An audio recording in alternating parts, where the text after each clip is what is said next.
When you bring me out, can you introduce me as Joker? 5 साल बाद sequel आ रही है तो रिकैप तो बनता है। स्टार्ट होती है विद आर्थर फ्लेक, जो एक प्रोफेशनल क्लाउन है जो मेकअप रूम में रेडी हो रहे हैं। उनको कुछ स्ट्रीट के यंगस्टर्स परेशान करते हैं, बुल्ली करते हैं, भगाते हैं और अटैक भी करते हैं। आर्थर सोशल सर्विसेज के थेरेपिस्ट के पास जाते हैं, तब हमें पता चलता है उन्हें एक न्यूरोलॉजिकल डिसऑर्डर है which causes him random uncontrollable laughing fits, और वो मेडिकेशन पे भी है।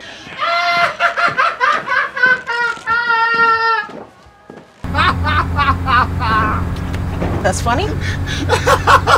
वो थेरेपिस्ट को बताते हैं कि वो एक एस्पायरिंग स्टैंड अप कॉमेडियन भी है। आर्थर अपनी सिंगल मदर पेनी के साथ रहते हैं गॉथम सिटी में, और उनकी एक नेबर सोफी, वो भी एक सिंगल मदर, उन्हें वो पसंद करते हैं। उनसे वो बिल्डिंग में लिफ्ट में मिलते रहते हैं। स्ट्रीट में यंगस्टर्स के अटैक के बाद आर्थर के को-वर्कर रेंडल उनको सेल्फ डिफेंस के लिए एक रिवॉल्वर देते हैं, पर एक दिन चिल्ड्रंस हॉस्पिटल में परफॉर्म करते वक्त उनके पॉकेट से वो गन गिर जाती है। सब देख लेते हैं और उनके जॉब से उनको फायर कर दिया जाता है। वो बॉस को बोलते हैं कि वो गन रेंडल ने उनको दी थी, पर वो डिनाई कर देता है। वो क्लाउन के कॉस्ट्यूम और मेकअप में रात को घर जा रहे हैं, पर सबवे में उनके ट्रेन में ही 3 ड्रंक बिजनेसमैन होते हैं जो वेन इंडस्ट्री से हैं। वो पहले उनके को पैसेंजर एक लड़की को छेड़ते हैं, पर आर्थर के न्यूरोलॉजिकल डिसऑर्डर और हंसने के कंडीशन के वजह से वो 3 ड्रंक लोग आर्थर को मॉक करते हैं और असॉल्ट करते हैं। आर्थर सेल्फ डिफेंस में 2 आदमियों पर गोली चला देता है और तीसरा आदमी भागने की कोशिश करता है तो उसका मर्डर कर देता है।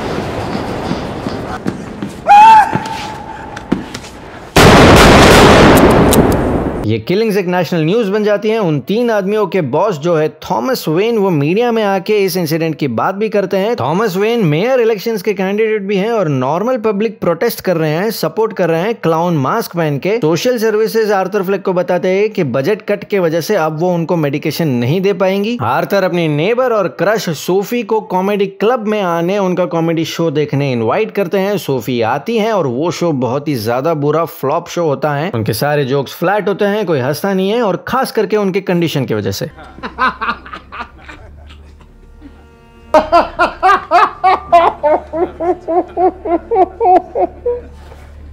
आर्थर को उनकी मदर पेनी के लेटर से ये पता चलता है कि वो थॉमस वेन के नाजायज बेटे हैं। आर्थर उनकी मॉम पे गुस्सा होते हैं कि ये सच उनसे क्यों छुपाया। आर्थर थॉमस वेन से बात करने उनके घर जाते हैं। थॉमस नहीं मिलते, पर उनको घर पे मिलते हैं बटलर एल्फ्रेड और ब्रूस। अब डीसी फैंस और सबको पता ही है कि ब्रूस वेन इज बैटमैन और ब्रूस वेन के सबसे बड़े दुश्मन जोकर, वो दोनों सौतेले भाई है अपेरेंटली, अगर ये न्यूज सच है।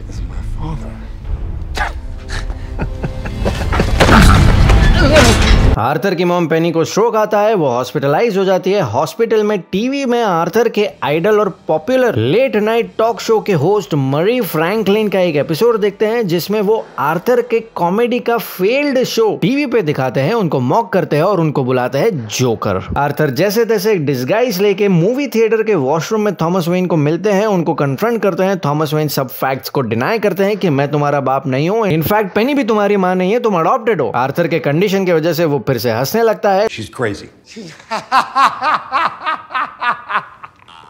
थॉमस वेन भड़क कर उसको पंच करते हैं और धमकी देते हैं कि फिर से मेरे घर या ब्रूस के आसपास मत आना। आर्थर डिनाइल में है, पर चेक करने आर्कम स्टेट हॉस्पिटल में जाते हैं। बड़ी मुश्किल से पेनी की पुरानी फाइल लेते हैं और फाइल में पता चलता है Penny was a delusional narcissist woman, जिसने आर्थर को अडॉप्ट किया था जब वो वेन्स के यहाँ एक हाउसकीपर थी। पेनी ने एक इमेजिनरी इंटीमेट रिलेशनशिप अपने माइंड में डेवलप कर दिया थॉमस के साथ, जिसमें आर्थर उन दोनों का बेटा है, पर असल में पेनी का एक अब्यूसिव बॉयफ्रेंड था जब आर्थर बड़ा हो रहा था, और वो अब्यूसिव बॉयफ्रेंड आर्थर को अब्यूज करता था, उसे मारता था, और उस वजह से आर्थर को ये न्यूरोलॉजिकल डिसऑर्डर हुआ।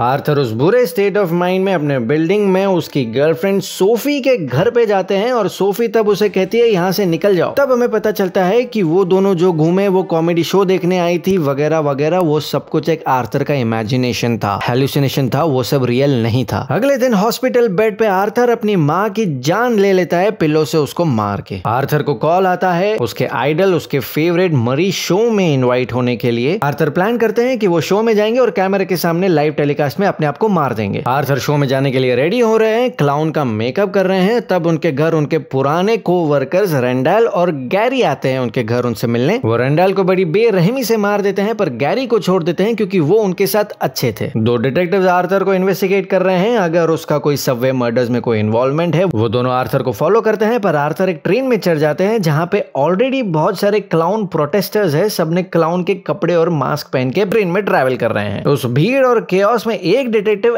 एक्सीडेंटली एक प्रोटेस्टर को मार देता है, उस वजह से बाकी सारे प्रोटेस्टर्स उनको मारने लगते हैं और आर्थर ट्रेन से एस्केप कर जाता है। आर्थर स्टूडियो पहुंचते हैं और मरी को रिक्वेस्ट करते हैं कि उनको इंट्रोड्यूस किया जाए as Joker. Can you introduce me as Joker? क्योंकि उन्होंने बहुत ज्यादा मजाक उड़ाया था उनके कॉमेडी का जोकर बोल के। शो लाइव होता है, आर्थर फिर से जोक्स और कॉमेडी का ट्राई करते हैं, फिर से मजाक उड़ाते हैं मरी। It's got a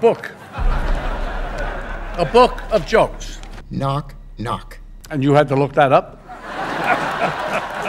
Arthur confess करता है कि सबवे मर्डर्स में उन्हीं का इन्वॉल्वमेंट था, उन्होंने ही वो मर्डर्स किए थे और हर जगह सोशली उनको कैसे निग्लेक्ट किया गया है उस बारे में बहुत बड़ी स्पीच देते हैं। If it was me dying on the sidewalk, you'd walk right over me. I pass you every day and you don't notice me. Have you seen what it's like out there, Murray? Everybody just yells and screams at each other. Nobody's civil anymore. Nobody thinks what it's like to be the other guy. मरी को भी बोलते हैं कि उन्होंने भी उनका बहुत मजाक उड़ाया। You're awful, Murray. You just wanted to make fun of me. और फाइनली एक आखिरी जोक के बाद वो मरी को शूट कर देते हैं लाइव टेलीकास्ट में। Get what you fucking deserve!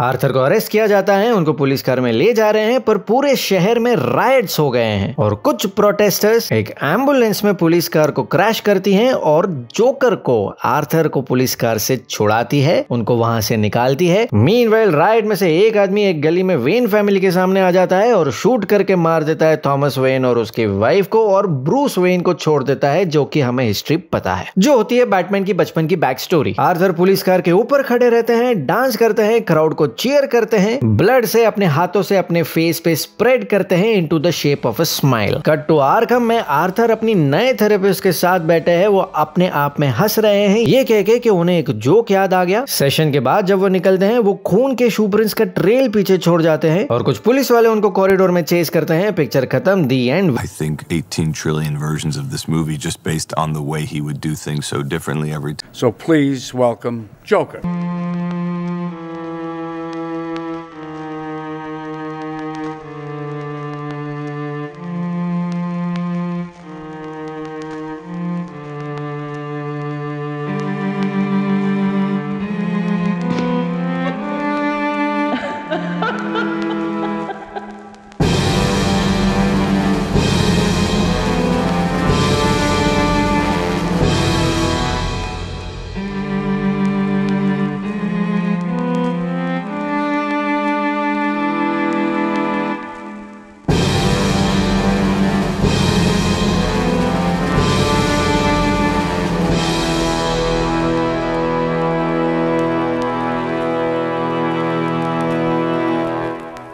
Video अगर अच्छा लगा तो लाइक और शेयर कीजिए। 2 अक्टूबर को जोकर पार्ट 2 रिलीज हो रही है, उसका ट्रेलर रिएक्शन वीडियो मैंने डाल रखा है, आप यहाँ पे क्लिक करके देख सकते हैं। ऐसे और रिकैप्स, रिव्यूज, रिकमेंडेशंस, रिविजिट्स और रिएक्शंस के लिए चैनल को सब्सक्राइब कीजिए और देखते रहिए सिनेफाइल बाबा।